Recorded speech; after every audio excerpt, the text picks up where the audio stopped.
Well, welcome back, ladies and DeGents, to another episode of the Distinguished DeGents podcast, your one of many homes of degenerate gambling. I'm the guy on the left. I'm a co-host of this show. I couldn't tell you why, but I'm Steve Abeda. Not big bucks. Just not big bucks, not little bucks, no bucks. And by the way, no bucks. I think we need to start this off. I got a little song for Steve this week.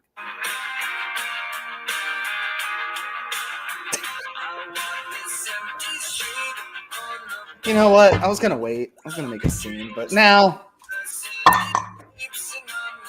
this isn't catching fire. This isn't blazing. This isn't ripping the ticket. We're going to start a wildfire here. This is in poor taste with I don't care. I don't care. And for those of you wondering who the guy also commenting is yelling at me, that's my co-host. It's the one and only Jason Money Mansman. And is this in poor taste that I am drinking a cinnamon disgusting beverage known as Wildfire from Secrets Distilling Company here in Ocean City, Maryland? I don't know. I don't care. My betting week was a wildfire. Okay. That is shocking, the amount of bets we placed. And don't get me wrong, I didn't have a winning week either. Some of my prop plays did not go the way I wanted it to. Oh, boy. That's not good. I don't think I've ever had a week where not one bet came in. Not one. And for those of you who think I'm joking, I'm making a ploy, why the hell would you listen to me anyways after this episode? Why are you going to listen to my bets? What the fuck do I know? I've been horrible this playoffs. But we are going to go ahead and do an opening remark. What you can do. Just bet the opposite of Steve. And you'd be perfect. Yeah. Or make sacrificial bets, depending on where you're at this week. But in case you were wondering what I'm doing, I made a little slideshow today, just known as the list of pure failure. We're going to go over the bets as we talk about these games. Here we go. So slide one for Saturday. We're going to talk about the first game real quick, and we're going to try and be brief with our recap. Texans 14, Chiefs 23.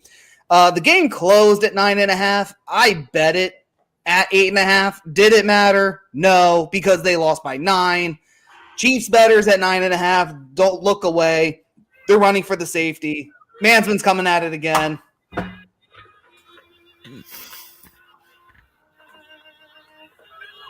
The Titanic. One more time. You can keep going, big bucks. Well, so I bet the Texans plus 8.5. I bet it early. Bet over 2 units on it. And all I can say is the Texans did not show up. Big game against the Chargers. Big explosive performance. Your old man would have been disappointed in me. How you didn't get Texans plus 9.5 shocks me. I unfortunately was at a party, so I wasn't able to pay attention to the lines. Had a busy day Saturday, so I just thought, fuck it, it ain't moving. And then game starts, and I see the line was at 9.5. It jumps back down to 7.5, and I'm like, well, I just missed the number. Probably could have live betted at a higher number, but again, wasn't paying attention. God, could have bet Texans plus 9.5. Actually would have hit a bet, but no, I didn't hit. Everybody's talking about Mahomes flopping. Everybody's saying the Chiefs are fucking bombs because they're cheaters. I don't think they're cheaters per se.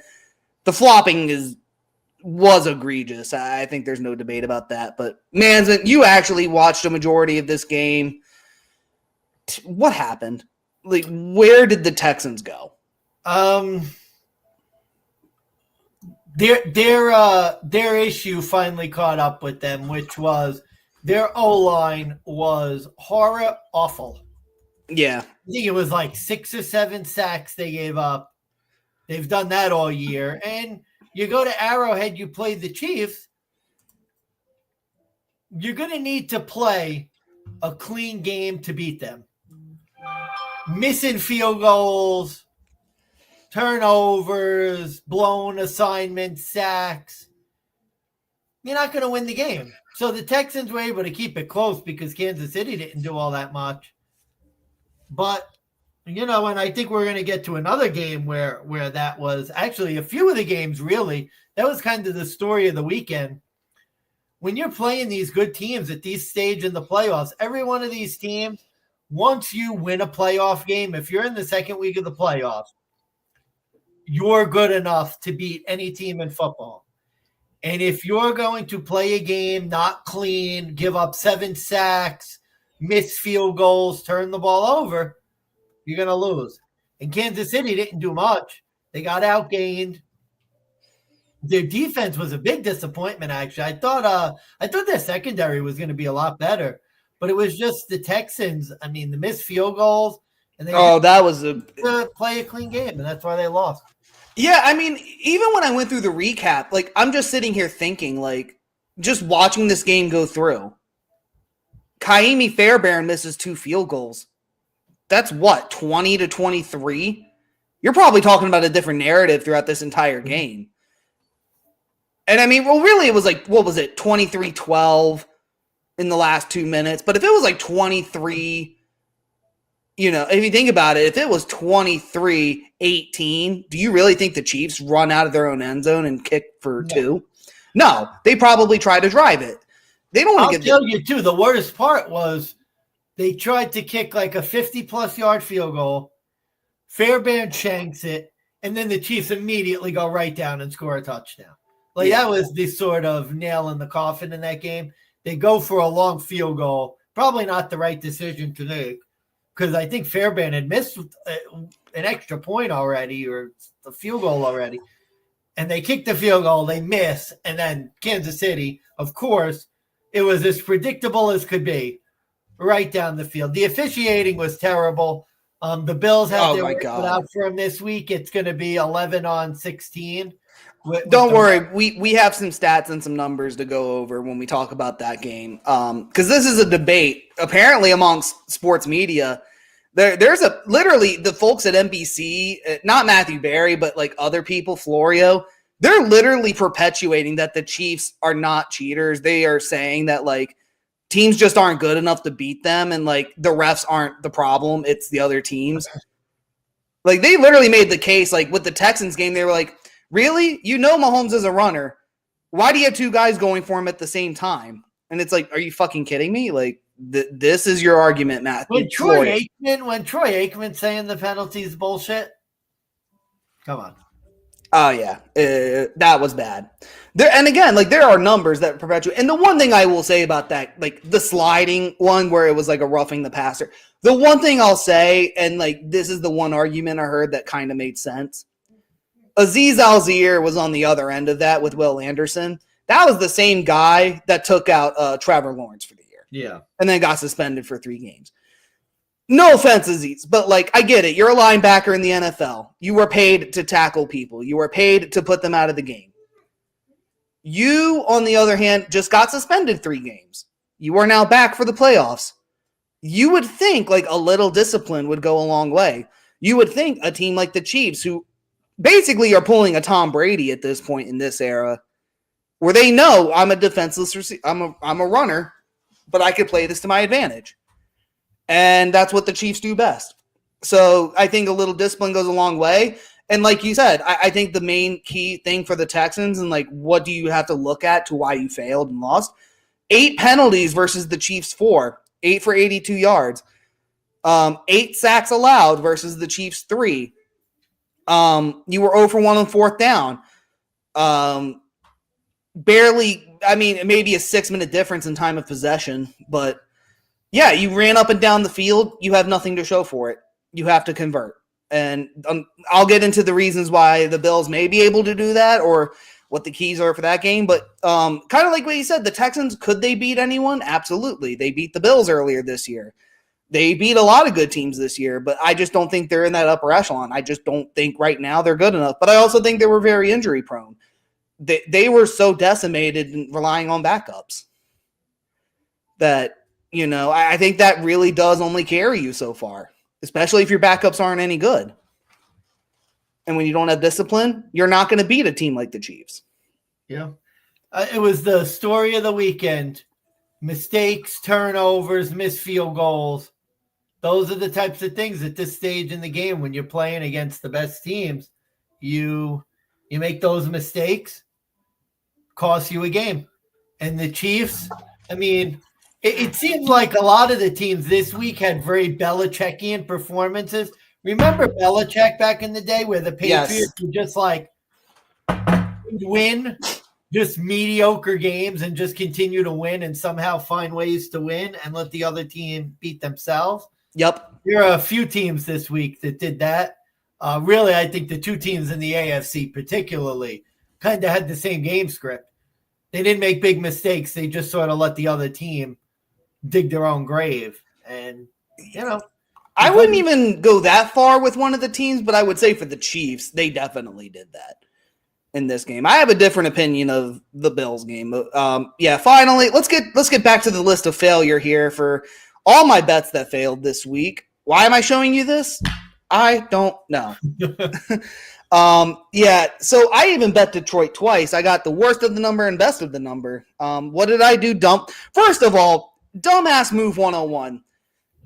Don't drink and make dumb bets, because what do I do? Oh my God. What do I do?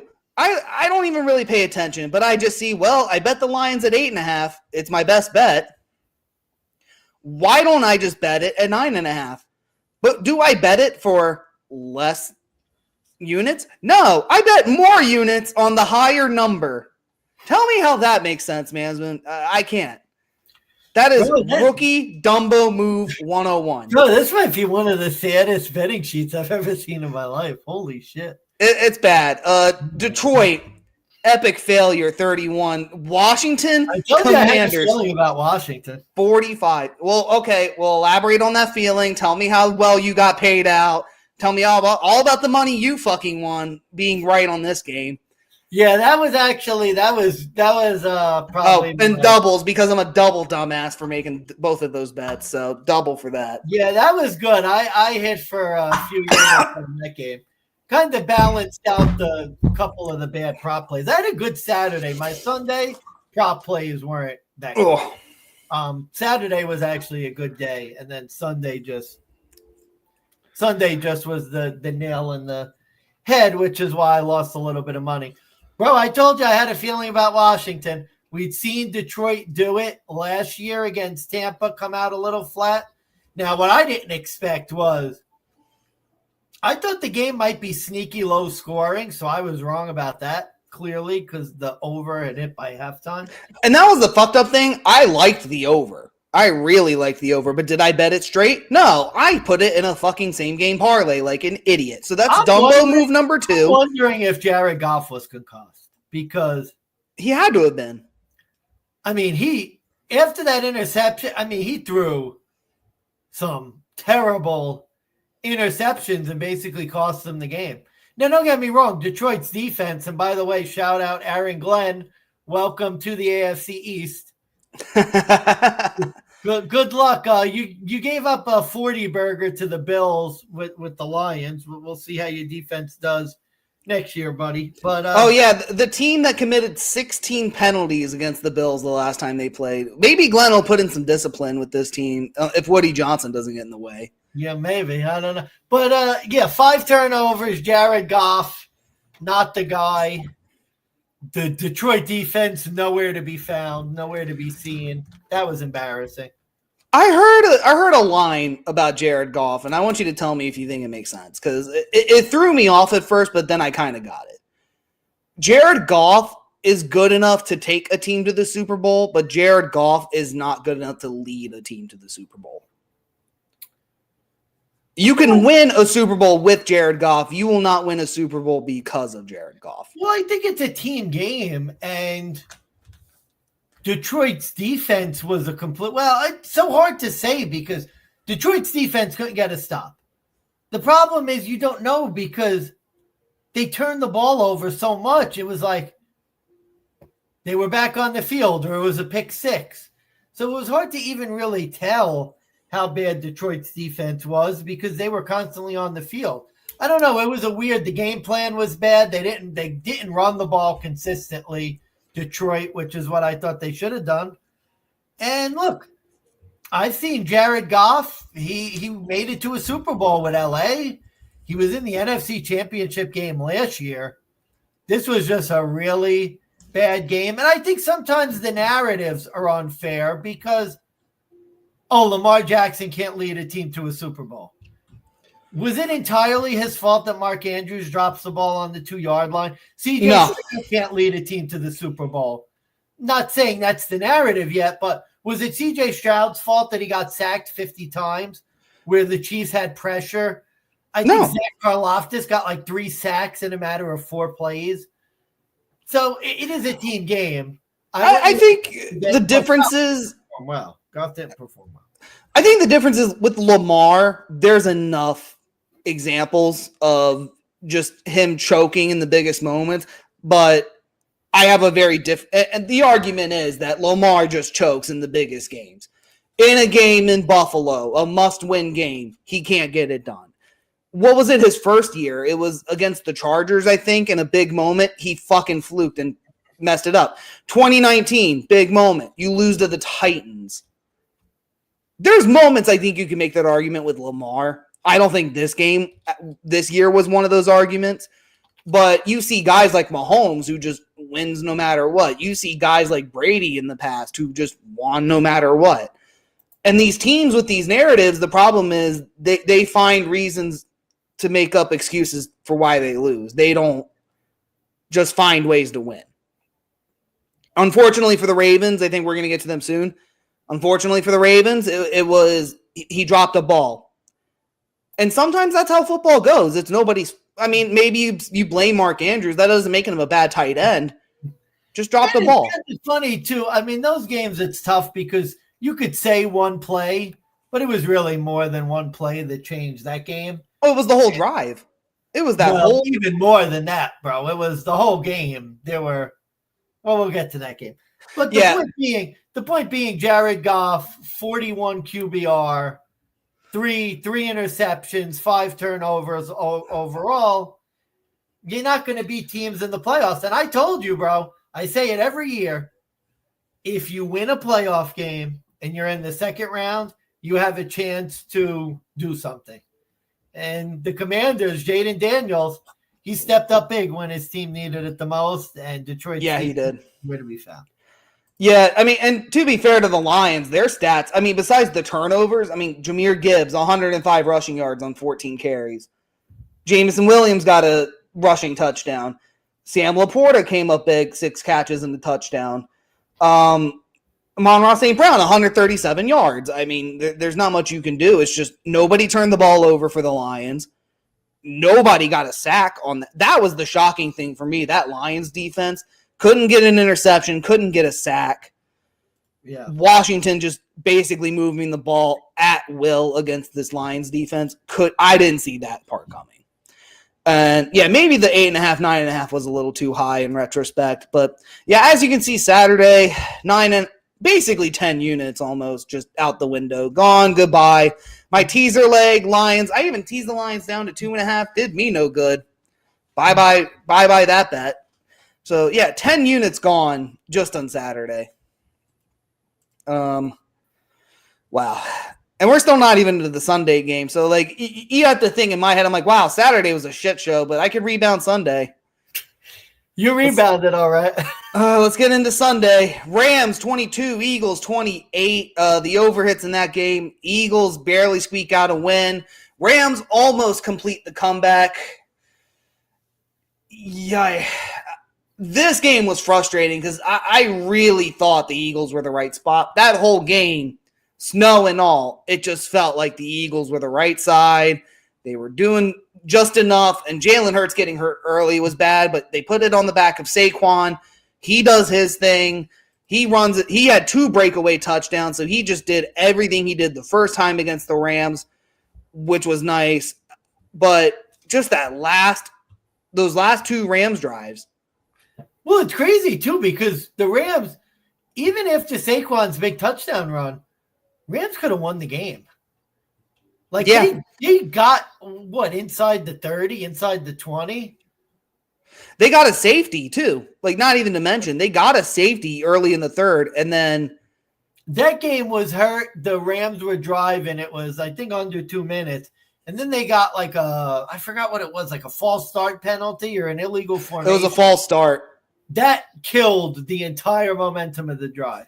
It was like they were rolling, they were getting first downs, they got that false start, and it was like they hit a roadblock.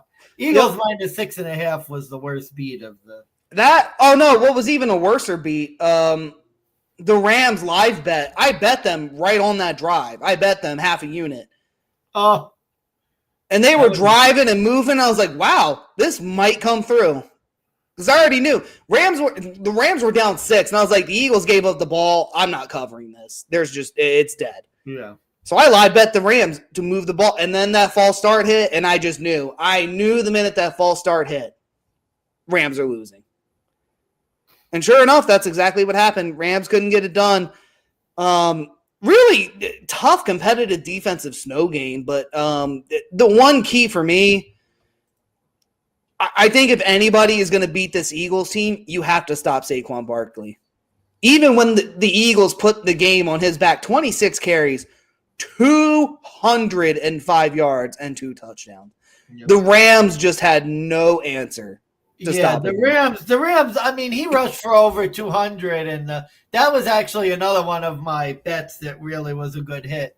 I had Saquon Barkley alt spread over 125 rushing yards, and I should have bet the over 200 at 14-1 or whatever it was. I gave it out, and I didn't play it. That was bad, but did some money with Saquon. I think Jalen Hurts is hooked for this year. There's something going on. I don't think it's I forget, he has a knee injury or something, right? Or it's an ankle injury. He was already struggling after the concussion, and now every time he gets hit, it looks like they're peeling his carcass off the ground. Jalen Hurts is cooked for this year. Yeah, he has a severe knee injury. My man looked like he popped a perk 30 in that interview after the game. He was on cloud 9. Even if the Eagles make it to the Super Bowl, I know they're going to have a couple weeks break, but this is basically you got to sell out to stop Saquon, because I don't think Jalen Hurts has the physical ability. I think he is clearly injured. Clearly injured. He has to be. You're not going to get anywhere close to 100% with him. Not even close. No, and the Eagles take on the Washington Commies. They're at home again. This is the third matchup between these two teams. We're going to get into that afterwards. The Commies, I think the Commies won in Philadelphia, didn't they? Or was that no, they won at home. They won at home? Okay. So 1-1. They got a chance. Yep. All right, last game, it was your team. The Buffalo Bills carried the team. They pulled it off 27-25. They beat the Ravens. As you mentioned, Mark Andrews dropped 2-point conversion to tie the game. Okay, I'm going to bring up one point because I do want to start a fight with you if I'm going to have to do another double of this wildfire, because I'm so pissed off at myself because I bet the Ravens, I fought you and I argued with it, and I only bet them first half. I didn't bet this straight up like a real man. I avoided it. How'd that first half bet work out for you? Well, as we can see here, that Ravens first half bet, dead in the water. Keon Coleman, I even listened to you on Keon. That didn't even come through whatsoever. Neither of those legs. But I was like, oh, well, Derrick Henry, he'll see the field. He'll get 100-plus yards. Nope, he got 84. I don't mind. They ran the ball that one drive, 68 yards, no resistance, 2-point conversion they throw. And, of course, as a Bills fan, it's like, oh, they're throwing for the 2-point conversion? Great. Yeah. I'm like, oh, they're going to hand it to Henry, and they have no prayer. I'm watching the game with my sister, and I'm like, oh, they're going to run it to Henry, and the Bills have no chance of stopping this.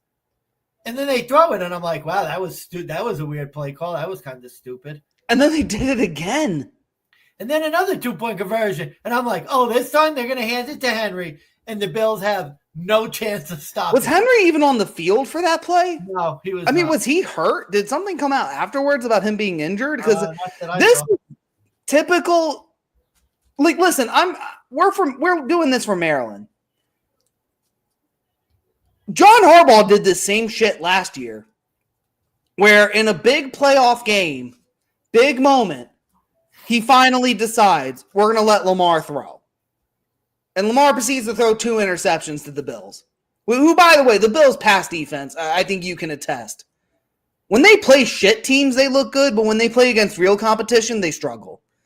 I mean, for God's sakes, Joe Milton III ripped this defense apart. Honestly, I don't.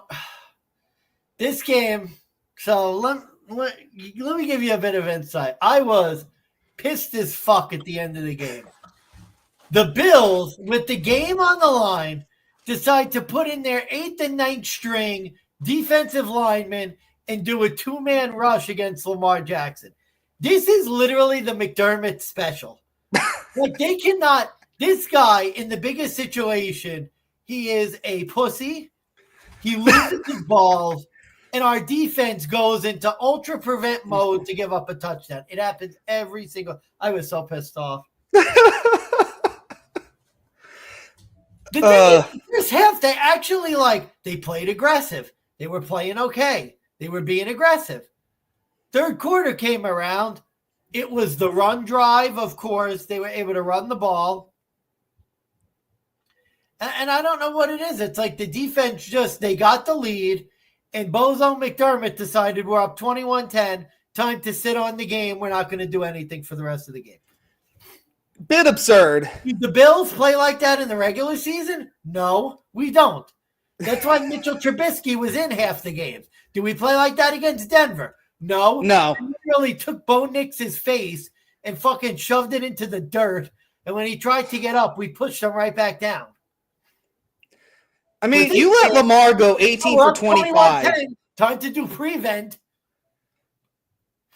I will never understand the McDermott specials. I really, even as a non-Bills fan, it makes, I thought Vance Joseph had bad defensive coordinating skills. And then I remember, Sean McDermott has his moments. And it's is he playing for the tie? Is he playing for the lose? Is he playing? He plays to lose. It's 4th down and 2 on the goal line. We kick a field goal. That pissed me the fuck off. So, really? but that's the one thing I will say. That was the difference maker. If you really think about it, that was the difference maker. Because if you don't kick that field goal and you miss that 4th down and you lose, Lamar throws that touchdown, you lose. You're eliminated. No, you don't, because you have an MVP quarterback with 1:30, 2 timeouts left. So we very easily could have won that game, even if he. Because remember, they didn't score the touchdown with 10 seconds left. That's true. 1:30 left. There were 2 timeouts. Josh Allen was going to have the rock with a chance to win the game either way. It's just the mindset. We kicked the field goal, and I'm I've seen this game before. And then I see the 2-man rushes on the defense, and I'm I've seen this game before. Yep. And somehow the Ravens were no, it's okay. You guys have this one. So I was really pissed off after. But then thinking about it, the one thing to give the Bills credit for is normally this is a game the Bills lose. They're the ones with the 2 turnovers that find a way to lose the game. And this time the Bills played a clean game, and that's why they won. No turnovers. Yeah. Josh didn't do a lot. He held on to the ball, though. One penalty that whole game. Think about that. A whole NFL game, the Bills had 1 penalty. Yeah, 1 penalty. They held on to the football. They didn't make the key mistakes. And Lamar Jackson, and again, it's not really fair. This is going to come across as bitter. Lamar Jackson played a good game. But that first half, you go into Buffalo, you throw a Josh Allen YOLO ball interception. Yeah. And then that fumble where you just sort of drop the ball. Those were 2 mistakes that led to, I think, a Bills touchdown at least. Yeah. Those are the types of plays. You're not going to – if Buffalo plays a clean game, you're not going to beat Buffalo in Buffalo doing that. And I think to add on top of that too, Lamar's YOLO ball and the fumble, there was a play, I think when Josh Allen was driving and they were in the end zone before Josh Allen ran it in. There was a play he tried to run and he was getting sacked. And he literally does a 180 and starts looking. Yep. And just decides, you know what? I'm eating this. That's the difference. That was the Jim Nance. Because it looked like he was looking for Cook and was going to pitch it. And then he was and they asked him that Sunday, they asked him about it in the postgame. Josh, were you looking to pitch that ball? He's No. He gives the smirk. We're like, oh, fuck. No, he definitely was. But he made the right move. He was just like, I'm eating this. Yeah. And that's a mistake that, like, 2 years ago, I think Allen would have done. Yeah. And they would have found a way to lose. This time, he ate it. I can't remember if that was the play they took the 3 or if they did end up running it in. No, they took the 3 after that. Because it was third down and like a yard and a half. They ran a bullshit shotgun. I don't know why they were afraid to throw the ball in that game. You know what? I got to pour the double just because I was a pussy for not betting the Ravens like I wanted to. I bet them first half. Anyway. They lost anyway. And they lost, yeah. So, and yeah, last stage. Yeah, Mark Andrews, the key fumble, Terrell Bernard, key fumble. God. Yeah, but the Bills got a justifiable win, I think, even at the end. Tough game, tough opponent. They slayed a regular season dragon. They beat a team that decimated them earlier in the year. It's so weird because it kind of feels like, and the problem is this has happened before.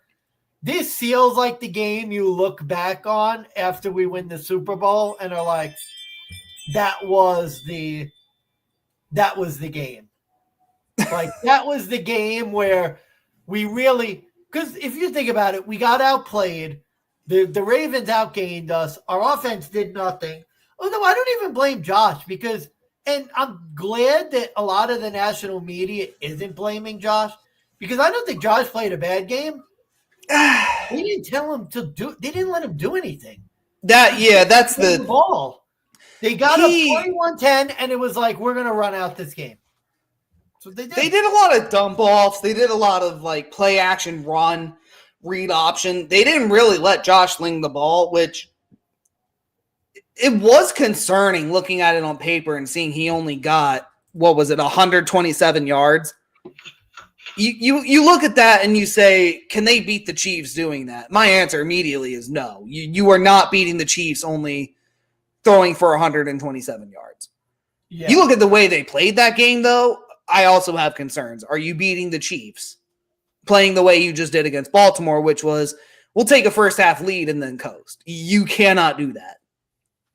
Yeah. Yeah. And I think the Bills were, to be quite honest with you, they were very lucky to get away with the win against the Ravens playing that way. I'm hoping McDermott learned his lesson this week in playing that style.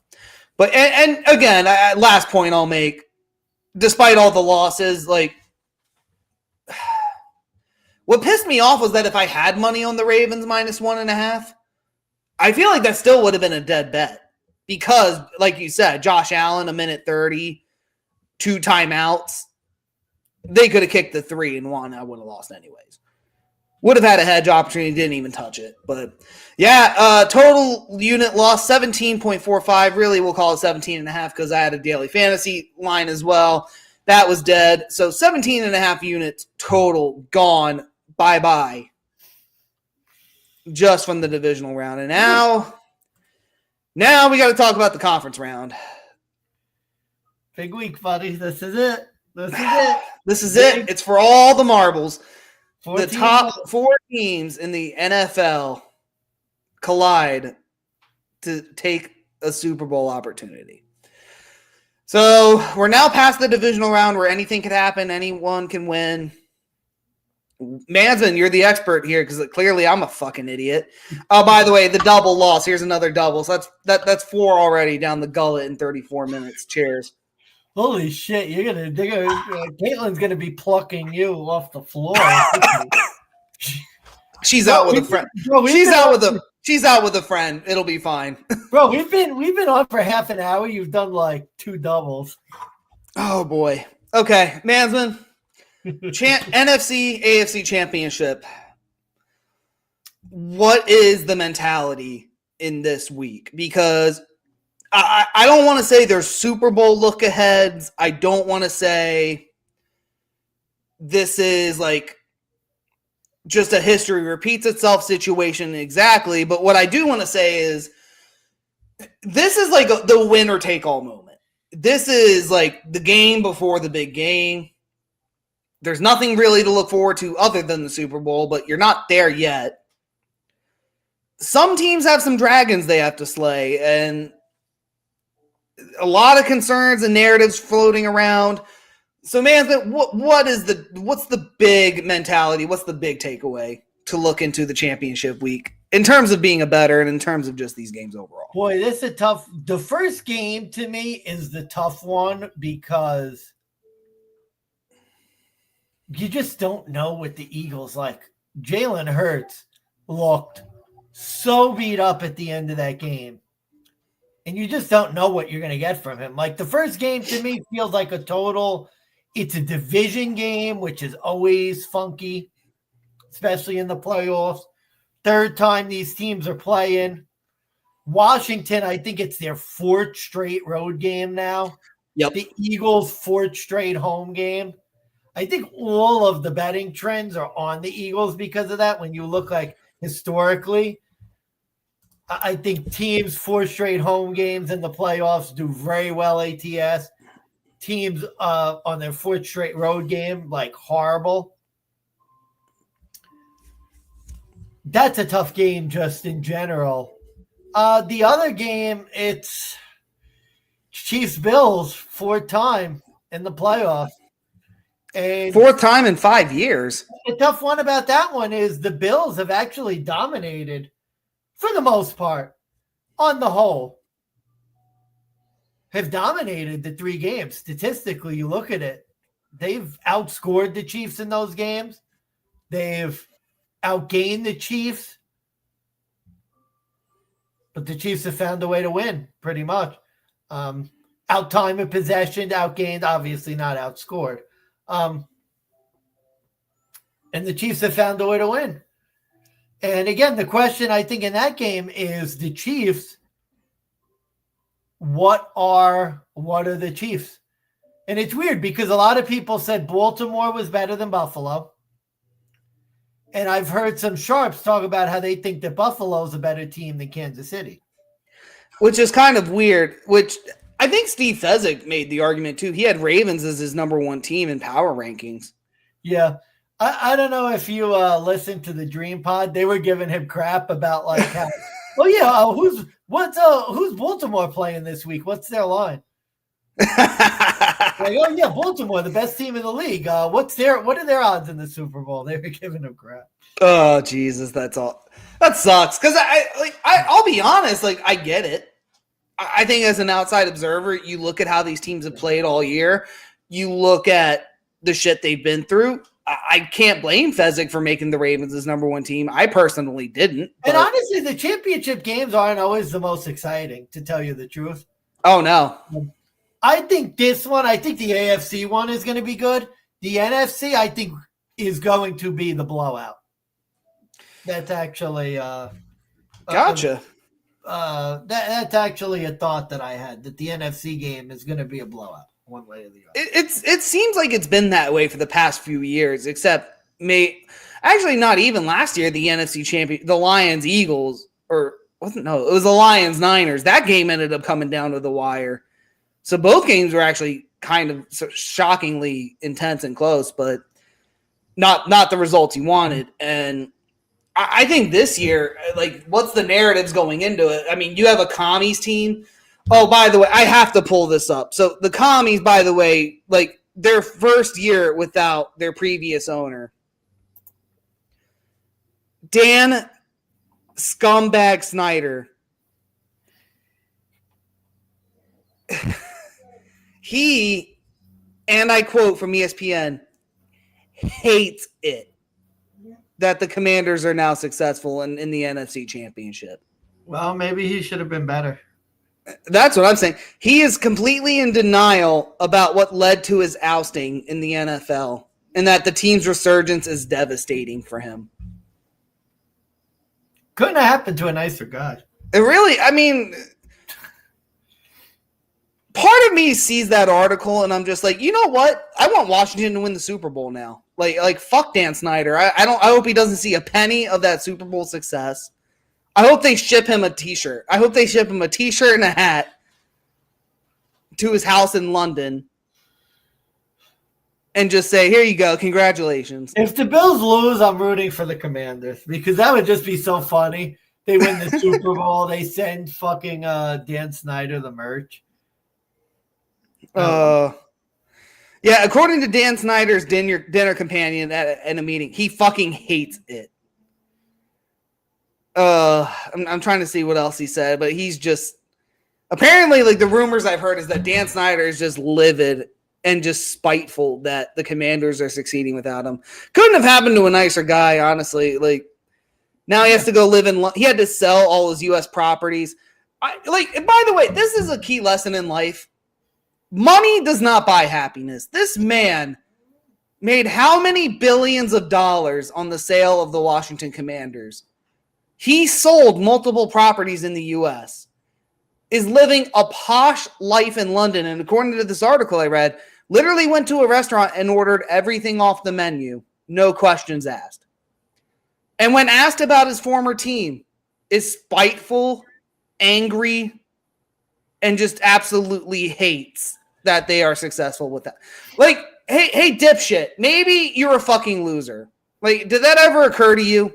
That maybe with your billions of dollars, you're just a fucking loser and you don't know how to run a football team. You didn't know what you were doing. They're better off without you. Like, can somebody tell you that? We're all better off without Dan Snyder. I'll tell you, man, he ordered everything off the menu. Stress eating, bro? Like, you mad, bro? you seem mad, bro. What a pathetic. That is just so pathetic. It really makes me want to cheer for Washington even more. It really is. But also, like, this is my last point, and I'll let you go.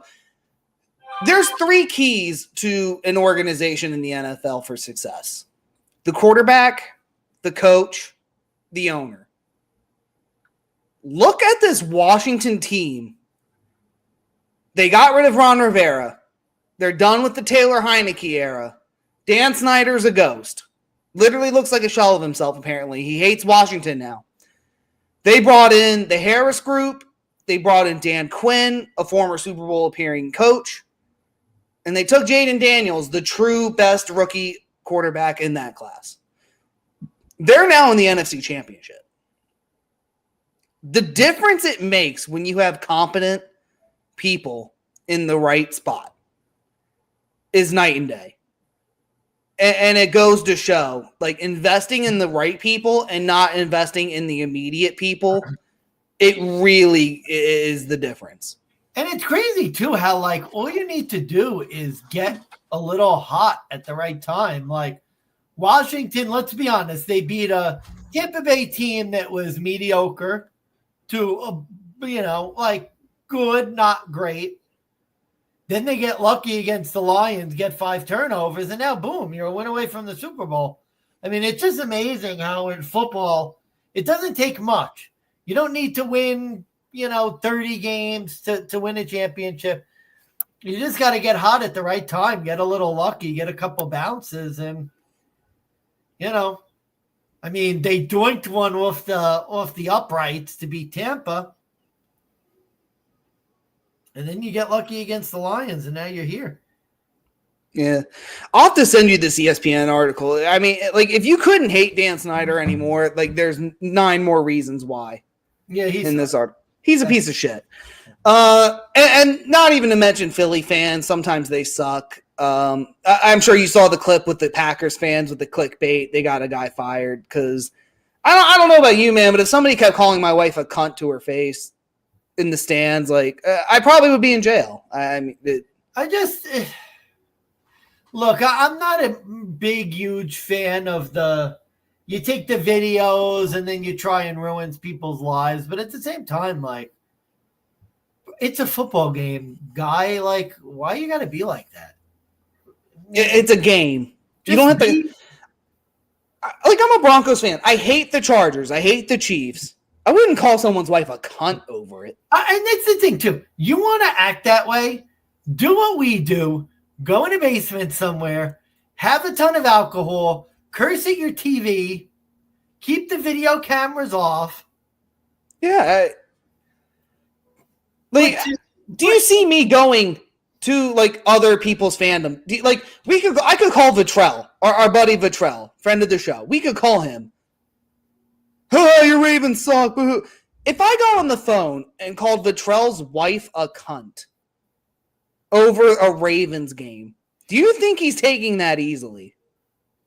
I mean, what do you expect?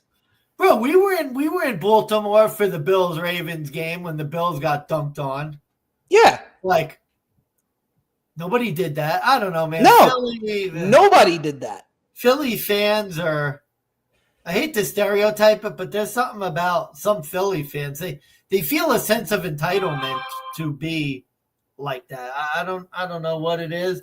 I don't know why. And some people need help. We did it. Remember our video with the Madison shit? Yeah, Alexander Madison. Sometimes, again, we get into it. It's fun. We joke around. We curse at the TV. We curse at players. But these people who like real life in the world, like going to other fans and harassing them or DMing players, like, bro, it's a game. It's fun. It's a game. We get pissed off. We're passionate. Have a perspective, dude. Like, we're passionate, but like reasonable. That's why we're distinguished DeGents. We don't go and cuss out people's wives or spouses in the crowd over a lost bet. I don't go to Maryland Live and start breaking their fucking like slot machines if a bet doesn't hit. I take my loss, I move on. Yeah, break your own stuff. If you're mad, break your own stuff. Which I have done. I will admit, I have done. I have broken my own things. Distinguished DeGents do. We break our own stuff. Monty Mansman here has even punched a tree in anger. I've seen him do that. But that one hurt. But you don't take it out on like really innocent people. You really don't. And even if a player doesn't hit your bet, well, it's a game. You bet on a game, be an adult. Like if you're an adult to bet on a game and lose your money, well then be an adult for the loss. Look, if you put all your bags in one basket and Saquon Barkley getting a touchdown or sliding down is the difference between eating this month or not, Gamblers Anonymous, here for you. 1-800-GAMBLERS. Like 1-800-GAMBLERS is here for you. You need it. Because there's no way your livelihood should depend on whether or not Saquon Barkley slides or not. No, it shouldn't. And my very last point I will make is I'll put it up one more time. This is my losses. I lost every single bet going into the divisional week. I lost all my bets. 17.5 units. Bye-bye. Do you see me cussing out Derrick Henry? Do you see me stalking John Harbaugh and like cussing out Mark Andrews? Do you see me doing Nazi salutes to like Mark Henry? No, you don't. I make fun of myself. We laugh. I'm in my basement. We're drinking. We're having fun. Yeah, it's called perspective, people. So with that said, that's my last note. But we're on to the championship week. We talked enough about this. Yeah, let's do it. Let's do it. NFC Championship, 3:30 Eastern Standard Time on Fox. It is the Washington Commanders, a.k.a. the Commies, a.k.a. the Redskins, a.k.a. the football team, are, according to FanDuel, 6.5-point road underdogs, plus 225 on the money line. Oh, boy, that wildfire's coming back to hit me. Eagles, minus 6.5, minus 275 on the money line. The over-under is still 47.5 points. And Mansman, for those of you wondering where the bets are, both teams 13-6 on the spread, 14-5 straight up for the Commies, 16-3 for the Eagles. The Commies are getting 70% of the bets and getting 60% of the money on the spread at +6. Yeah, I'm kind of surprised where this line went. I think it opened 4.5. Correct. I was about to mention that. It did open at 4.5. I did not touch the line, even though there was a part of me that really wanted to jump on it. So it's jumped 2 whole points since open. I wonder if this is I wonder if this is maybe a futures. You always have to be careful because sometimes the books do. They may have liability next week that they might be trying to cover. So you always got to be careful about that as well, reading too much into the lines. Could have been a big Eagles. It could have been the Sharps hammering the Eagles at 4.5, which is what changed the line. It also, my thinking personally, is that a lot of sharp bettors in the preseason had Eagles making the Super Bowl. Yeah. So this is the Eagles hedge. This is, I'm betting Washington plus 4.5, which honestly doesn't make sense if you really think about it. Washington plus 4.5. Or the book hedge. It could be the book hedge where they're trying to jump on the Eagles so they get Washington bets to even out if they have a lot of futures liability on the Eagles. So with that said, I'm going to bring up a couple stats. Do you want me to go first this time? Yeah, and then why don't you go first so I could get you'll get the Bills rage out. At my team.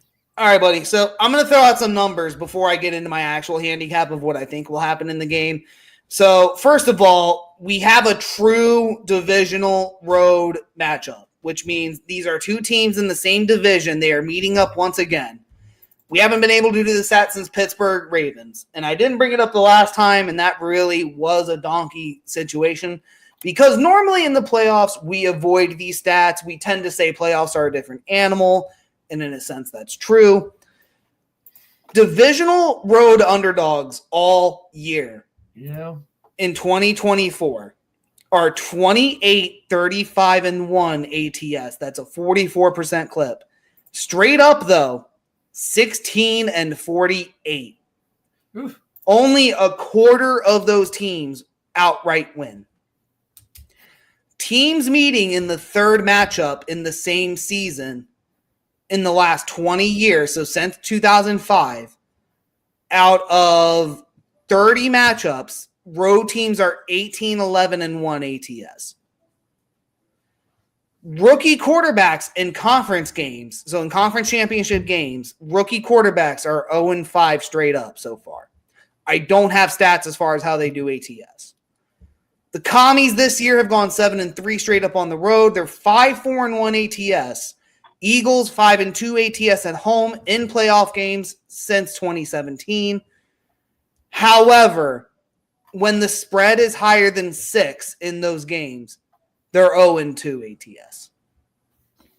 However, in the NFC Conference Championship, they're 2 and 0 ATS since 2017. They've covered 2 straight. My last point, Dan Quinn, head coach of the Washington Commies. He is 5 and 2 straight up and 3 and 1 straight up in road playoff games. The last time he lost, his only road playoff loss was in 2018 when he lost to the Philadelphia Eagles 15-10 as the Atlanta Falcons head coach. Now to my handicap. So I gave out a lot of numbers. I gave out some points where you could take one side or the other.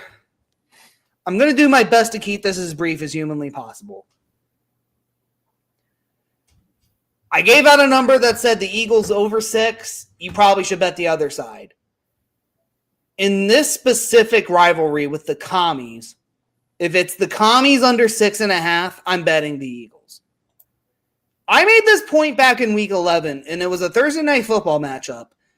And to sum it up as quickly as I can, even with Jaden Daniels being the rookie of destiny, and even with Jaden Daniels as a public road underdog in the NFC Championship, give the man his flowers. He's won 4 straight road games so far, or he's won 3 straight road games.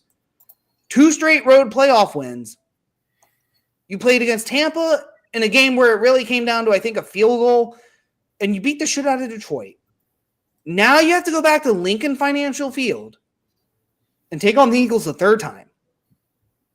And it was a Thursday night football, fluky one-off game. You blew a 10-6 lead in the fourth quarter. You let Saquon Barkley run down your throat. Jake Elliott even missed an extra point, which, by the way, Jake Elliott, when he misses an extra point, the Eagles are 4-0 straight up this season. So I will say, if the Eagles miss an extra point, live bet the Eagles. Just do it. So that Thursday night football game, the Eagles were 4.5-point favorites then, and they won 26-18. And that was even due to a last-minute Zach Ertz touchdown. So they were winning 26-12, something like that, 26-10. Game 2 was in Washington. What happened? Jalen Hurts got hurt very early in that game. Kenny Pickett comes in. To his credit, Kenny Pickett comes in, keeps the Eagles very much alive. And the Eagles were up 27-14 going into the fourth. And the Eagles' defense blows that game. And they gave up 2 unanswered touchdowns. They settled for field goals. And Jaden Daniels, again to his credit, leads them to a game-winning drive in a 2-minute drill. Washington wins. Hooray. And there was a Jake Elliott shanked field goal where if the Commies make that touchdown, it's then a tied game. The Eagles were also a 4.5-point favorite then, and that was on the road. And that was also assuming Hurts was going to play a full game. And this line opened at 4.5. Now it's 6. Eagles are back home, and Jalen Hurts is clearly injured. There's clearly something going on. I just know that when Jalen Hurts is on the field, the Eagles win. I know when the Eagles are at home with Jalen Hurts, the Eagles win. And the dirty Eagles fans asking, why hasn't Nick Sirianni just been fired yet? He's a horrible coach. I don't know what he does. I don't know, jackass. It must be hard having a winning head coach. It has to be so fucking taxing and difficult to have a head coach with so many home playoff game victories. And, I don't get why people hate Nick Sirianni as much as they do, because the fact of the matter is the guy's a winner. The guy finds ways to win. They hired Saquon Barkley. Think about that. They took Saquon Barkley, gave him his money. Look how far this team has come with him. Jalen Hurts doesn't have to throw the ball, and the Eagles still win. If you really think about that, jackass, why Nick Sirianni still Eagle? I hate it. Really? You hate him now? How about you get Nathaniel Hackett? You really think it's that bad? Go get Nathaniel Hackett. Go hire Adam Gase. If he's really that bad, go hire Adam Gase. I know Hurts is injured. He's on a Kurt Angle perk 30 where, he's fucking doing somersaults off that high as a kite. I don't care. Why, Big Bucks 3 years ago would have been like, well, Washington's winning. Now they're plus points. Let's go jump on the Washington bandwagon now. No, I'm not doing that. Eagles are at home. This really should still be 4.5. They bumped it up 1.5. Let's just say that's home field advantage. I looked at it at 4.5 and I was like, there's no way the Eagles should only be 4.5. This should be 7. And I'm getting 6.5. I'm getting 6 on DK. The Eagles will find a way to win. That's just what they do. The Eagles defense, I know the last time they closed out short, but that was because they had a backup in Kenny Pickett who kept going 3 and out. Yeah. Jalen Hurts will find a way to keep the drive going. They'll keep Jaden Daniels off the field. And look, I faded the Commies for 3 weeks straight. I'm going to fade them again. I'm a stubborn square sharp. Look at me. I can bet Tennessee 12 weeks in a row. I think you did. It didn't work well. But look, this is me being a stubborn bettor, where I have not had faith in the Commies all playoffs. They've proven me wrong. But I'm still stubborn. I'm still not betting the Commies here. The Eagles are the play.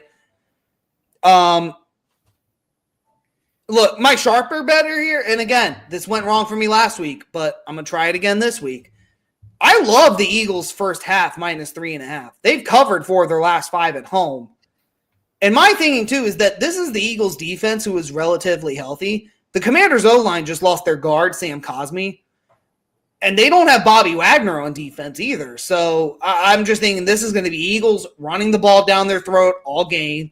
This is going to be the Eagles rushing Jaden Daniels, putting pressure on him. And again, 4 weeks in a row. I think this is the spot he gets clipped. They should be very proud for how far they made it. But Dan Quinn in the big moments, I don't know if I want to bet it. I don't know if this is the game I want to bet on Dan Quinn. So I'm going Eagles all the way. What is it? EGLSES Eagles. EGLSES Eagles. God bless Philadelphia. Okay. Eagles -6. Try and keep my handicap a little bit shorter. I just struggle with this game a lot. My inclination, and this is where it's dangerous, which is why I want to think this one out, is Commanders +6.5. Because my thinking is Jalen Hurts is fucked up.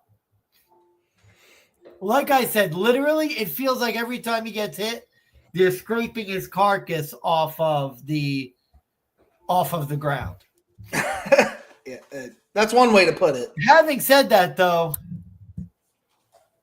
I mean, Detroit, I think maybe last week had one of the best rushing EPAs for a team that lost in the playoffs in like history.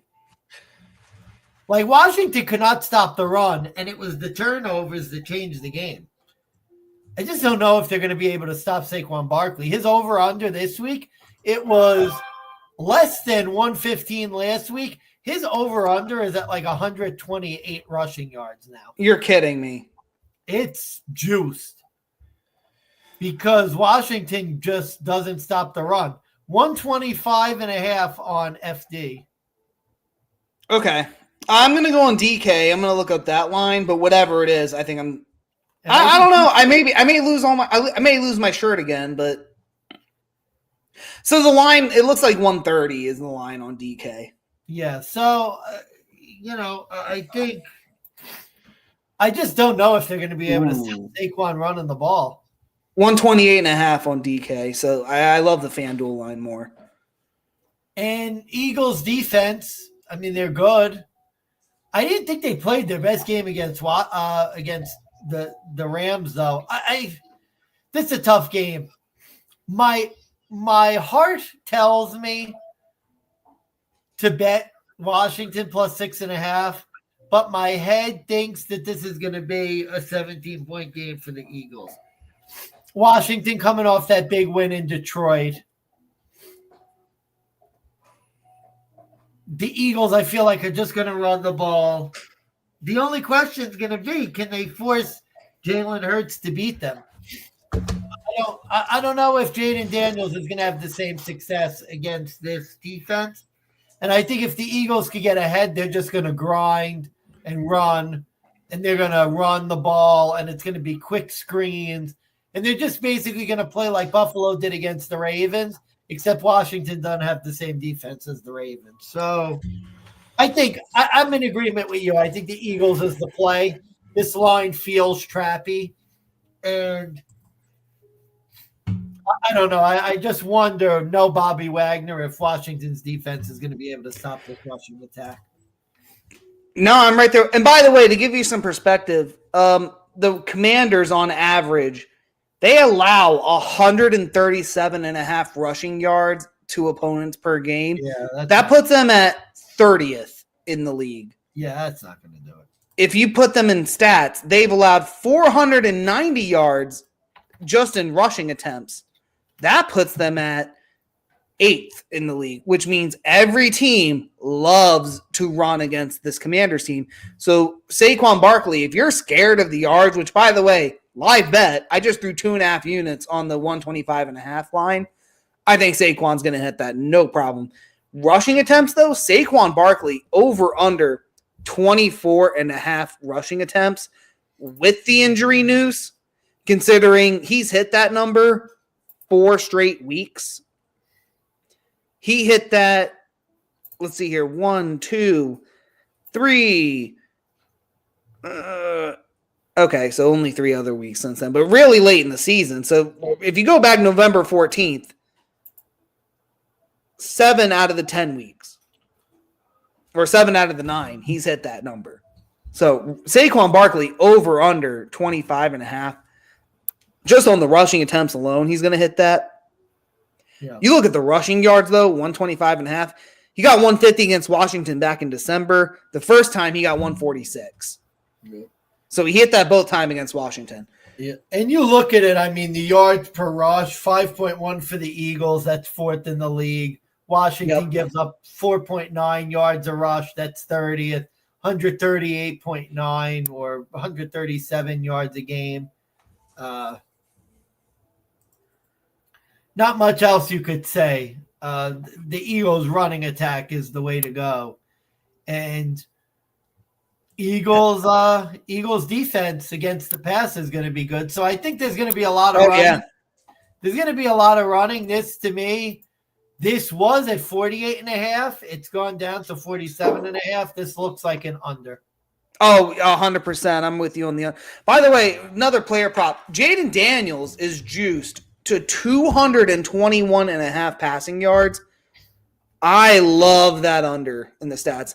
The Commanders' passing defense is shockingly real good in terms of passing yards. They're third in the league at overall this year, 3,221 passing yards allowed. The only two teams better were the Titans and the Eagles. The Eagles are number one, 2,961. And what was the number I said again for Jaden? What was it? 221.5. I'm looking at his numbers here. He's hit both over that in the playoffs, but if you look back, 227 against Atlanta, 258 against Philly the second time. The first time, 191.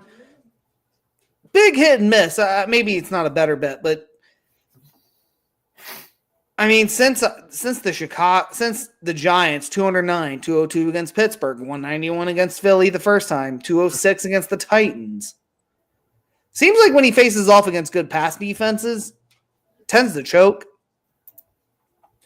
Oh, Atlanta! I have my best bet guaranteed winner bet to make. Oh boy, it's a DK bet, and I think this is easy.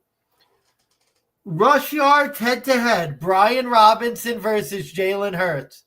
Brian Robinson minus 5.5. That is Jalen really? Hurts. Can he even run? Do we know if he can move? I mean, I know the game script suggests that Washington's going to be throwing a lot, but I don't see it. I don't either. Can Jalen Hurts even run? That just seems really easy to me. Oh, here we go. Rushing yards head-to-head. Minus 5.5. Brian Robinson versus Jalen Robinson had 77 last week. How would you feel about Austin Eckler plus 12.5 over Jalen Hurts? Honestly, I find no fault with the reasoning. Well, I mean, not that I count for injury, but if you really think about it, if something happened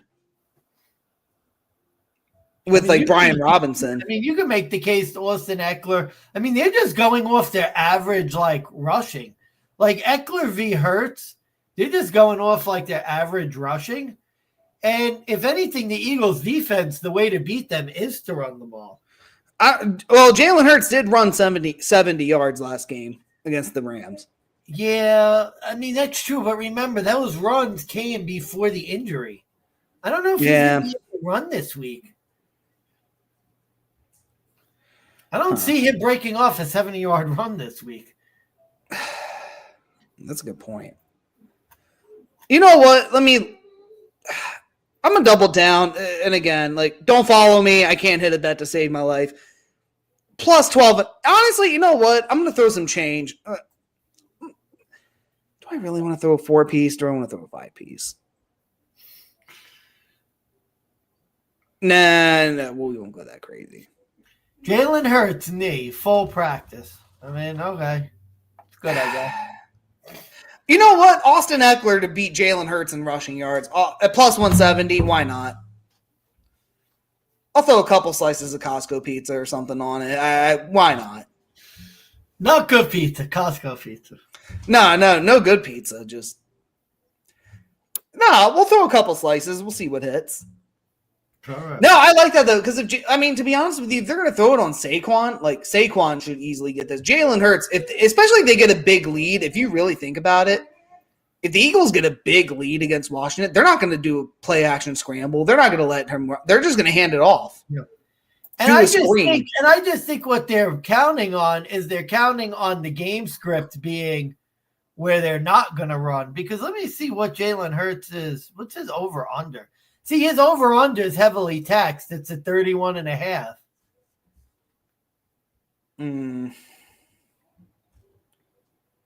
Let me see. That's head-to-head. Where's his rushing yards over-under? Yeah, I wouldn't want any parts of that. I like the head-to-head because I think it's one of two ways. Because either Jalen Hurts goes way under, and then you could win at 30 yards. Or let's even say Jalen Hurts somehow miraculously gets like 35. 50 yards gets it done. 45 yards gets it done. Either guy. And that's two plays. If an Austin Eckler breakout run, I think if Austin Eckler breaks out one, he's getting the cover, let alone the yards. He needs like a 20-yard rush and then to just be like mediocre. Same with Brian Robinson too. Ooh, I like that. I would play Brian Robinson head-to-head, but I'm throwing chump change on the Eckler money line, but I love Eckler plus 12.5 at that rushing yards. That just seems too easy. Yeah. What other bets did I have? I got to see real quick. What do I even have anything open other than Austin Eckler? I do love Eagles to win the first. Oh, the first half line is what I really love. I love Eagles first half, so I have Eagles minus 3.5 first half. I also love under 23.5 first half for total points in the game. You know the Eagles, they play really tight to the chest. They do not do shit in the first half. Oh, here we go. I actually have good quarter bets. This is from the Green podcast that I was listening to. Teams, fourth straight road game. They're -2 in the first and second quarter. They're about even in the third quarter. -7.5 points. Oh, my Lord. Teams at home, I think, again, same trend, about even in the third quarter and about 6 points plus fourth quarter. So the bets they were talking about, Washington third quarter and then hammer the Eagles -0.5 in the fourth quarter. Wow. What do you feel about Commanders under 21.5 in this game? Could make the case for it. If you like the under, I guess you kind of got to like that. I guess the only concern is maybe Washington wins, in which case it's dead. I tend to like the under for the game better. Tell you the truth, I would avoid a spread bet in this game and just go with like an under and a couple prop plays. There you go. What do you feel about Saquon Barkley longest rush over under 25.5 yards? Oh, I like the over there. I mean, I did too, and I bet 2 units on it. Yeah, he broke one for 70 last week. Would it surprise me if he breaks one for 70 this week? No. Bro, he breaks one for 26. It hits. Yeah. He did that twice against Washington, and I think he does it again. Yeah, do I have any? I don't have any other bets in terms of this game. I really love Eagles first half -3.5. That is currently -108 on DraftKings. I love Commies under 21.5 at -125. And I'll give the argument real quick. So Commies on the road, like if you exclude the playoffs, really even if you include the playoffs, 23 is their magic number. But they went up against Tampa, and then the Lions just choked. But they only put up 20 against New Orleans. They put up 23 against Dallas. And I think the 23.5 line is only juiced to -175. So you do have to pay a bit of change, but it's under -200. I think that's a reasonable profit line for buying some points. you can make the case. Under 23.5 first half. Eagles tend to play slow, but I just think that the Eagles defense is going to be the fucking primary focus point in this game. Yeah. Really love that. If you want to parlay the Eagles minus 3.5 first half and under 23.5 first half, that's plus 288 right now. And Mansman gave out the Brian Robinson Jr. versus Jalen Hurts head to head. I like Austin Eckler at plus 170 to get over. I'm going to take the juice on that, play that money line. Don't think it'll hit, but I'm only going to throw half. I think I'm just going to do half a unit, call it, see what happens. Nothing too crazy, but. Mansman, I'm going to introduce the next game. I'm going to take my weekly bathroom break, and then I will come back and join you. Mansman, it's the Buffalo Bills. Time. It's time. 4 quarters in the AFC Conference Championship. Introducing first, fighting out of the road team. They are the reigning, defending AFC East champions since 2019. They are currently 15-4 straight up. It is the one, the only Bills Mafia, Buffalo Bills. And their opponent, fighting out of Kansas City, Missouri, weighing in at who gives a shit, the Swiftie Nation, reigning, defending, 2-time Super Bowl winning champions, the Kansas City Chiefs. Sorry, Chiefs is what I meant to say. Chiefs. All right, Chiefs, Bills. Bills are plus 110 on the money line. They are plus 1.5 on the spread at minus 105 on FanDuel. Minus 130 for the Chiefs, minus 1.5 on the spread. The over-under is 48.5 points. And in terms of the splits, where are they betting? Bills are another public road underdog. They are 59% of the bets on the spread. They're getting 61% of the money on the spread as well. Public side is on the Bills. I will return shortly. Mansman, give us your take. All right. I'll sort of dance around until Big Bucks comes back. We've seen this game many times. This is the hump that Josh Allen and the Bills have not been able to get over. It's been a house of horrors for Kansas City. The Bills got a hard-fought win where it seems like for the first time in a while they got outplayed, but all the breaks went their way. They're going to have to play better against Kansas City to win. Looking at this offense, I think this is the best offense the Bills have brought into Kansas City, most balanced. It's not Josh Allen or nothing.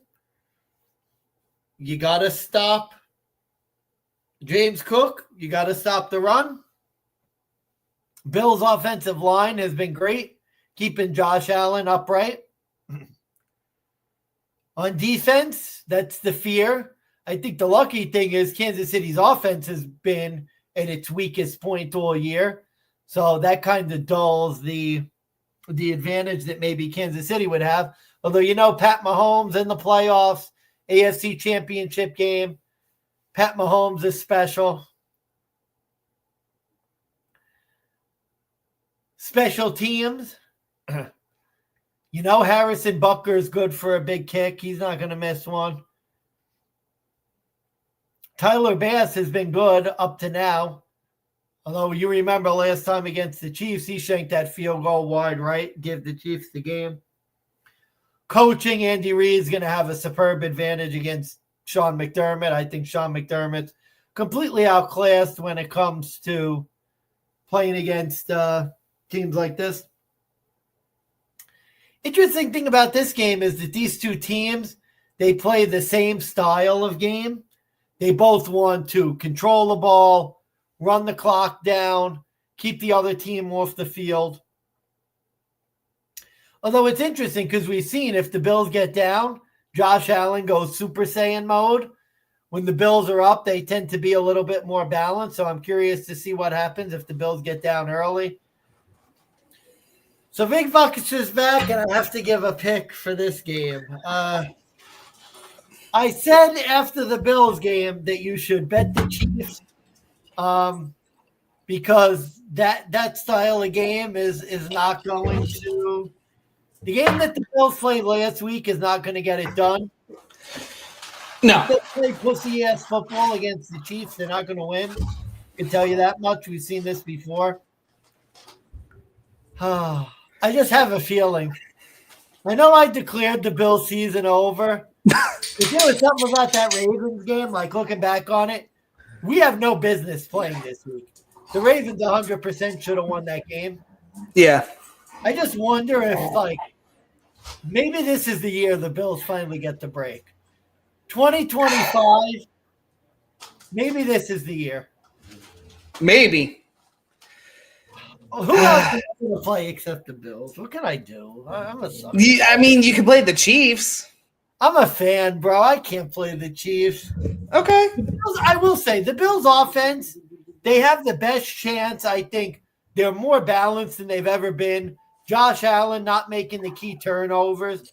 I think that gives them the best chance to win than they've had in Kansas City, where it's been the key turnovers, it's been the mistakes.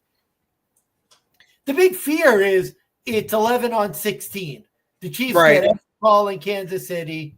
They get every break in Kansas City. Both teams play the same way, and it's just a matter of who's going to make more mistakes. Pat Mahomes made more mistakes in the regular season. Does he do it in the playoffs? I think that's going to determine the game. I think the Bills are the better team. They've been the better team all year, but we'll see. I got to go with the Bills. I'm a Bills fan, but it's a tough game. No Taylor Rapp's going to hurt, too. Rookie safety. That's going to be. Yeah. If Christian Benford's out with a concussion, that's really going to be a big loss. Well, it sounds like Christian Benford is practicing, so I do see him playing in this game. Where did I lose the art? I think I lost the art. Oh, by the way, DeMar Hamlin coming back with a rib injury. So nice. Nice. Is this going to be another DeMar Hamlin situation? I don't know. I don't know. Okay, I'm going to give – so like the last game, I'm going to throw out stats, and then I'll give out my handicap. Kansas City, obviously 3-0 straight up in ATS versus Buffalo in the playoffs. Kansas City this year, 9-0 at home, 3-6 ATS. 1-5 ATS in their last 6. The Bills are 5-4 ATS on the road. They're only 3-3 versus AFC teams. In playoff games, the Chiefs are 7-4 ATS at home since 2019. 3-1 ATS in the conference championship at home. What do we got here? So, the big narrative, for some reason, why it's this week and not weeks in the past, I couldn't tell you. What is the Chiefs' narrative? What is it? Well, the Chiefs are obviously cheaters. The Chiefs just, they get every penalty call. They're the worst. So looking over some stats, this is the one I would say that makes me question it. Roughing the passer calls since 2018. Josh Allen, 61, he's gotten called. Patrick Mahomes, 39.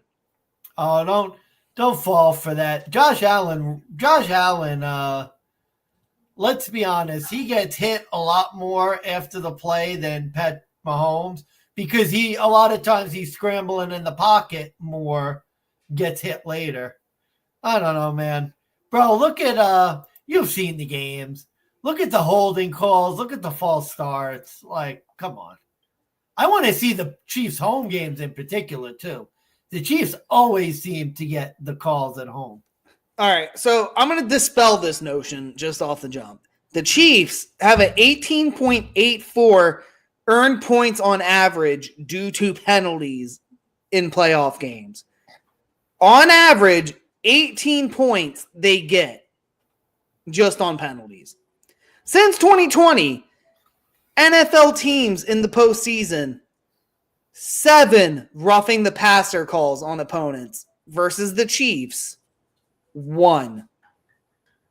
Think about that. Since 2020, the Chiefs have had 1 roughing the passer.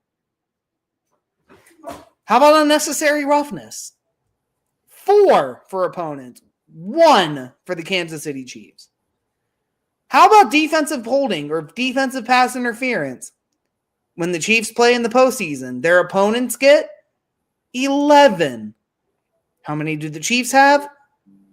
1. Sorry, they have 2. Excuse me.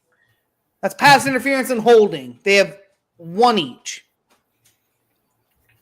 I don't want to hear this narrative that the Chiefs aren't playing at an advantage with these refs. Well, the Chiefs are just a disciplined team with Steve Spagnuolo and Andy Reid. Okay, Andy Reid, greatest coach ever, probably, does play disciplined football. I will not take that away from him. You cannot convince me or the normal fan otherwise. The Chiefs get the lucky calls. They get all the breaks. Every call seems to go against their opponent. Last week was the prime example. Not that the Texans were going to win, but in a call that clearly wasn't roughing the passer, where they didn't even touch Mahomes' head. On a call where it was roughing the passer and the opponent and Mahomes clearly flops and laughs it off. You can't convince me otherwise. And even if you look at the numbers and they say, well, the Bills get more penalties, how many of those were in the playoffs versus the regular season? How many of those had game-altering decisions tied against them versus how many were in the first or second quarter? Look, bottom line is this. I have to bet the Chiefs. I have to bet the Chiefs. I don't want to bet the Chiefs. I don't want the Chiefs to win. For the first time ever, I want to lose money. Because I ask myself this as a fan, what will it cost to see the Chiefs lose? And that's how I'm treating this game. Every team I bet on in this playoffs, they've lost. Every team I bet on, it's been a loser. And I'm asking myself, how much does it cost me to watch another team lose? There really isn't a price tag for this. But a 7-piece with a side of fries and a soda is enough for me. I decided on a 7-piece. A 7-piece is enough. I'm going to lose. I don't care if it hits, I'll win money. If the Chiefs win, then you know what? I probably make my money back I lost. If I lose a 7-piece, if I lose 7 units on the Chiefs and see the Buffalo Bills make the playoffs, Super Bowl. I'm not crying. I'm happy as fuck. Like, not because I'm a Bills fan. I just hate the Chiefs. And the way my luck's going, if I bet on the Chiefs, they'll lose. So that's where I'm coming at it with.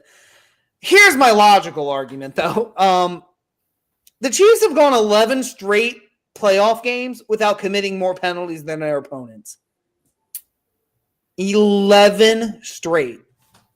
The last time the Bills and Chiefs played, the Bills played disciplined football, 6-3 in penalties.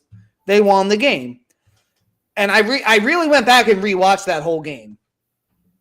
Here is what I'm going to say. Here are the 4 points I'm going to make for the Bills to win. And this is actually why I'm picking the Chiefs.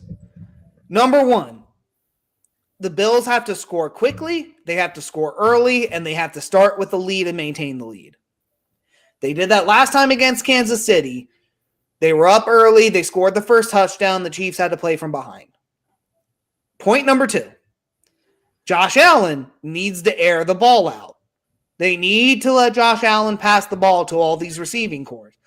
Mac Hollins, Keon Coleman, Khalil Shakir, they all need to get involved in this game. You cannot run a game like you did against Baltimore, against Kansas City, and expect to win. It's just not going to happen. Especially if you're going to try and run the ball against Kansas City, who has one of the top 10 rush defenses this year. I think they're 8th in rushing yards allowed. I think they're 10th in rushing touchdowns. So, the rush defense is the key. If there's one thing Houston showed you last week, throw the ball. Let the pass defense show up. They're not as good as they used to be in the pass defense. So let Josh throw the ball. That's how you move it. Get an early score. So, number 3. Mansman's going to hate this point, and he's going to fight me on this, but I'm going to make this a point. I'm going to make this an argument. McDermott needs to be just as airtight with going forward on 4th down and knowing when to kick the 3. You watched the game against Baltimore. I know he hated when he kicked the 3. Look at the difference, though. When he kicked the 3, he went up to basically he played to keep it at 8. Look what happened. Ravens missed the 2. You're closing out a minute 30. You win the game. Say the Ravens kick and make the 2. You have a minute 30 with 2 timeouts with the MVP quarterback in the NFL to go win the game. Well, that's true. What did he do against the Chiefs the last time he played? It was 13-14, 2-minute drill, early 4th down with a time to go. Does McDermott go for it on 4th? No. He kicks the 3 to end the half, to go up 16-14 to get the ball back in the second half. What do the Bills do? They take another lead. They take a 2-point lead, or 2-score possession lead. What happens? It's 23-21, something along those lines by the end of the game. Then it's 4th down. Does McDermott kick the 3 to let Mahomes win it by 7? No, he goes for it on 4th. What do? They run it in for the touchdown to take a 9-point lead. You have a 2-score possession game with 2 minutes to go. Your game's won. Even if Mahomes drives down the field, even if he somehow then miraculously has to kick an onside kick and get it, they then have to drive the ball again. My point being is that McDermott has to really tune in, because there are times McDermott goes for the 3 and I say, what the fuck is he doing? There's times he kicks the 3 and I go, actually, I think that's the right move. And McDermott, again, he's inconsistent with it, but I think if he really just fine-tunes those calls, that could make or break this game. If he knows he gets the ball in the second half and he kicks the 3 to tie it, or he gets the 3 to take a lead, I really think in this type of game, that's what he should do. I don't think you should do it if it's a 1-score possession game, but I think if it's a difference between a 1 or 2 possession game, absolutely, he needs to know when to make those smart calls, which I know Mansman hates, but there is a point to it, and I kind of see it just as an outside perspective. My last point, this is the one factor I am very concerned about. Bills turnovers. The Bills have to win this turnover battle once again. Last time they played the Chiefs, Mahomes had 2 interceptions. Josh Allen did not turn the ball over. My problem here is that Patrick Mahomes, since he played the Bills, he has not turned the ball over one time since he played the Bills. 3 fumbles, but he didn't turn it over. Josh has had multiple opportunities to screw up, give the man his flowers, hasn't really screwed up all that much either. The Bills have to just play the more disciplined football. They have to be the better team. They have to not have as many penalties. The reason I'm actually betting on the Chiefs is because I don't know if the Bills can do all 3 at once or all 4 at once. I don't know if the Bills can get a lead early and maintain it. I don't know if McDermott is going to be smart and know when to kick the 3 versus going for 4. I don't know if the Bills can be, especially with it being 11-17. I don't know if the Bills are going to be more apprehensive to the penalties, or because that's my other concern. If the Bills are more apprehensive to 11-17, are they just going to let receivers fly by them and just let them score? because they're worried about a An penalty. idea to say something about the penalties, you look at the numbers. The Chiefs are one of the least penalized teams per play at home. Yep. The Bills, one of the most penalized teams per play on the road. Yep. It's horrendous, and that's my big concern. I just think all of that together in one. I hate it. It's not fair, but I have a feeling that the Chiefs are going to squeak one out. I really do. I hate to say it. I just think this to me has one of those feelings where Josh Allen just does everything he can do. It's out of his hands. It's in McDermott's hands with the defense. Oh, please. I can't. And the defense blows it. I don't even want to think about Chiefs that. kick a 3, they win. Harrison Butker with another 60-yard dagger. Put us away. Boy, that could be the Harrison Butker's 60-yard dagger to win the game by 1. Prevent you from the cover. That's why I bet the money line, because I don't think it's worth the juice to bet it on the spread. I really don't. Just bet the money line and buy the change and just take it, because how many times have we seen the Chiefs beat the Bills in the playoffs? I mean, here's what I'll say. I mean, you would think like no team has three-peated. Like, this would be the game for the Chiefs not to get the three-peat. Like, this is the game for them to lose. I do think, and I kind of agree with you on this point, I don't think the Bills are going to be able to win this game by how they beat Baltimore. They're going to need to go out and win this game. They're going to have to be more aggressive. You're not going to win this game by being conservative. So when McDermott, 4th and 2, went for it on 4th down and they scored the touchdown, those are the types of moves you're going to need to make in this game to win.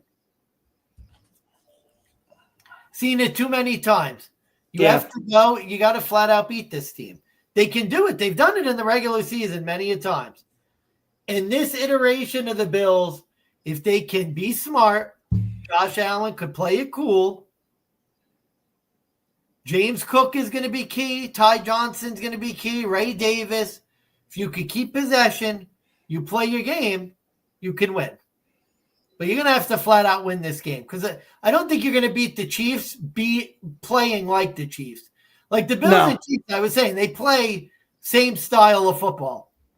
They want to control the ball, not make mistakes, control the time of possession, and basically let you beat yourself. I don't think you're going to beat the Chiefs at that. So you're going to have to flat out win this game. And you got the quarterback to do it. You got an MVP quarterback to do it. This is the game where, and look, Josh Allen in the playoffs, not fantastic. The Denver game, he was okay. Not great. The Ravens game was even more telling. Ravens game, they didn't even ask him to do anything, which was annoying. They were like, throw a 1-yard swing pass. So, now's the time. Now is the time for Josh Allen to be the MVP. It's going to be a tight game. These games are always tight. But I think the Bills, it feels like they have what they need to get it done. Just a question of Taylor Rapp going to be question of what that's going to look like. Christian Benford being out will be huge. Yeah, so I do have an update for you. You gotta stop Travis Kelce. And you gotta stop. So a couple updates on that angle. So Taylor Rapp is out for this game. Christian Benford is questionable in concussion protocol. However, there is a possibility Balen Spector comes off IR for this game. Yeah, but he's a backup. Okay. I mean, you got Terrell Bernard. You have Matt Milano. Dorian Williams, if they start running the ball a lot, although I think it's going to be a lot of nickel in this game. Do you think the Bills are going to try and sack Mahomes all the time? That's the key thing. Like, I remember that from the first game. They went after Mahomes. They played for the sack, and they ended up actually getting it. They were the one team that could do it. And I think they have to be prepared, because in the first game, Spagnuolo blitzed the hell out of Josh Allen, and the Bills' offense has been one of the best offenses in the league against the blitz. Last time they played in the playoffs, Spagnuolo did not blitz at all. And I think they're not going to blitz at all. And I'm curious to see if the Bills are ready to beat that. Because I'm thinking they're not going to blitz. They're going to basically force Josh to beat them. And I think he has the ability to do it. It's just a matter of, it's just a matter of how they do it. The offensive line has to continue doing what they're doing. I think the Bills can run on this team. The Chiefs' defense hasn't been as good as they were earlier in the year. And the Chiefs' offense has not been great either. So it's just a matter of... Oh, they've been pitiful. The Chiefs' offense has been pitiful. I think with the Chiefs' offense, you must force their receivers to beat you. I don't think that Mahomes... I got to look. I don't think Mahomes had more than like one completion to a receiver last game. Like it was basically Travis Kelce and the running back. Let me see. Well, I know DeAndre Hopkins was non-existent in that game. I heard he didn't do shit, like, at all. Like, was he even on the Chiefs? The Chiefs really did nothing to the receivers. Let's see here. Player stat. Xavier Worthy had 5 catches, and that was it. And then it was Travis Kelce, Noah Gray. So literally, what you have to do is you have to stop the tight end. Stop Worthy, stop Kelce, stop the running backs, force the other guys to beat you because they haven't done it. And they didn't do it against Houston. No, and honestly, the other thing too, like I'm looking at the one key thing. We talked about this in the Texans game. Stop the Chiefs from sacking Josh Allen. Stop the sack. And especially if they don't do the pass rush like you're thinking. Yeah, they're not going to have 8 sacks against Josh Allen. No. Look, I want to pick the Bills. I just cannot get there. I just have a feeling, not that it's too much, not that the Bills can't do it. Like, that's the one thing I want to say. The Bills could beat the Chiefs. It is not impossible. There's a reason this game is only 1.5. I just worry it's too much. And I worry McDermott is going to choke something. Like, how many games have we seen the Bills do the right game script until the fourth quarter? And then it's that soft shell, too high zone safety. Mahomes throws the ball everywhere. That's my fear. McDermott loses the game. I don't know if I want to bet on McDermott. Like, if I had to take 7 units and be like, well, what do I want to bet? I'm going to take it on the Chiefs in this spot. I hate to do it. And if I'm wrong and I lose 7 units on the Chiefs, oh my God, the Chiefs lose. Thank fuck. I'm tired of the Chiefs. I hate the Chiefs. Again, this is one of those bets where I'm like, how much does it cost to see the other team win? Like, what's it worth? For me, it's at least worth 8 units, but I went 7. Well, I guess either way you'll be satisfied. That's the idea, and that's with conference week. Like, especially if one of these teams are your favorite teams. Like, again, we always ask ourselves that hypothetical: how much is it worth to see our team make the Super Bowl? Take that number and bet it on the other side, because. Here's the thing, though. For me, it's like I've never seen the Bills in the Super Bowl. Like, I can't. I will be, for 2 weeks, I will be so excited. And the thought of, like, the Bills winning the Super Bowl, oh, my God. Like, Josh Allen will be, all the haters could finally shut the fuck up. Josh Allen winning the Super Bowl, he will be immortalized as the greatest Bill ever. Like, I've worn Jim Kelly every week. And what I want to do is literally have Josh Allen under the Jim Kelly jersey for the Super Bowl. And when the Bills clinch it, literally Jim Kelly goes off, and there's Josh Allen. We'll see, man. We will see. All right, let's go over some player props real quick. We'll close this episode out. The stereotypical Kelce touchdown, Kelce over yards. I don't know where his line is at, But let's give out the props real fast. Mansman, I'll defer to you first since I'm not ready. Josh Allen, anytime touchdown score, minus 120. I got minus 115 on FanDuel. Oh, even better. You're eating some chalk to do it, but these playoff games, the Josh Allen tush push is always there. And it looks like, especially in the Baltimore game, it's getting to the point where, like, they get in the red zone and Josh Allen, it's like he's just looking to run it into the end zone. They're not even, like, trying. No, they're not. They're just like, Josh, run it in. So that's an easy one. All right. How about Kelsey over 66.5 rushing yard or receiving yards, and then an anytime touchdown. So an anytime touchdown for Kelsey is currently plus 125. Receiving yards at over 66.5 is minus 113. Parlay those two together, plus 224. $10 wins you $22. Mansman, what's your thought on this parlay? One more time. Kelsey touchdown over 66.5 receiving yards. Yeah, I think it makes sense. The Bills have not had a propensity to stop him in the playoffs. Really, nobody has. I think that's one of the keys to the game. I would think a defensive coordinator like McDermott would key in on him. But, they haven't had success yet. So that makes sense. All right. Well, I'm going to throw that in. And then I would do the Mahomes under passing attempts set at 30. I think it's 36.5. Oh, that's a lot. Come on. Yeah, 36.5. Under 36.5 minus 102. So you're even getting the better side of it. That is intriguing. The way these teams play, they want to hold on to the ball. It's not going to be, I don't think, like games past where it's Mahomes and Allen just chucking the ball down the field nonstop. Like, these teams want to play ball control. So I think Mahomes 37 passing attempts is a lot in this game. No, that makes sense to me. And by the way, when it comes, especially this time of week, shop around on your player props because there's a 5-yard difference between FD and DK. Yeah. 70.5 on DK, 66.5 on FanDuel. Bet the 66.5. That also could be a nice middle opportunity. If you just think he somehow lands in the middle of that, you could bet under 70.5, over 66.5 on the other book.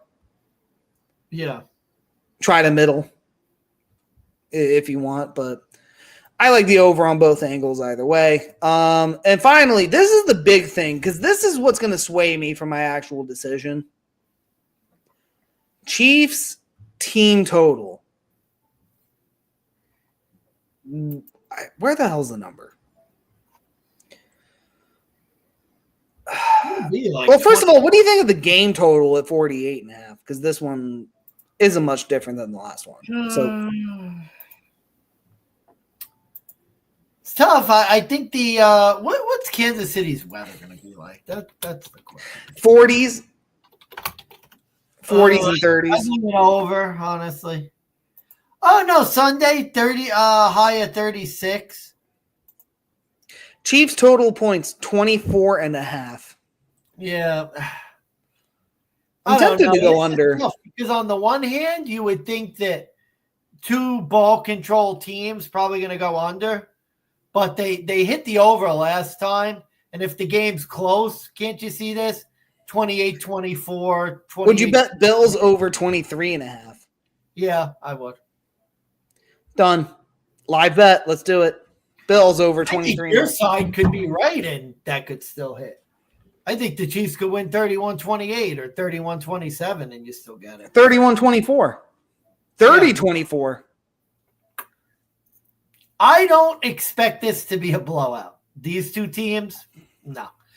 Especially on the Bills side, because the Bills they could be winning by 3 touchdowns, and they'll give it right back. Mahomes will score in like a minute. No, it'll be close. Yeah. But all right, we're almost at the 2-hour mark. Holy hell. Yeah, so geez, we are done, bro. And any final bet do you want to give out? Because I know you didn't give No, I think I don't want to go crazy this week. I want to be a little less scattershot. So I think we got some good plays, and bro, it's kind of that time of year where sadly we look at it and we got maybe 1 or 2 more videos left for the year. 1 or 2 videos for football, and then we go into the off season where we sporadically jump into UFC with our buddy Sam. Yeah, Spaceman Sam. So be on the lookout for that if you do tune into our show. We do UFC in the off season. We'll look into that. Yeah. Maybe we'll jump. Yeah, the draft. We'll jump into some NHL as well, but MLB futures. Not that I had a good futures year. It was a very bad futures year. Oh man! Remember when I picked the Dolphins to win the AFC East? Hey, I did too. Remember in October when I said the Bills season was over? I guess they're still proving me wrong. They have 2 games to prove me wrong. So. Oh boy! All right. Any final remarks? This is it before the big game. No, this is it, buddy. I'm nervous, but go Bills. Hang in there, tough guy. Yeah, I got nothing. Listen, I'm cheering for the Bills. I hate the Chiefs, and either way, I think we're due for a very interesting conference championship week. And we gave out all our picks. We gave out our props. I got nothing left. I shouldn't even say I'm Big Bucks, but my name is Steve. I call myself Big Bucks of Beta. Steve, no bucks of Beta. None. I'm not so money mansman. We're signing out. Have a good night, DeGents. Stay safe. Be humble. Unlike us, go win that motherfucking money. Have a good night.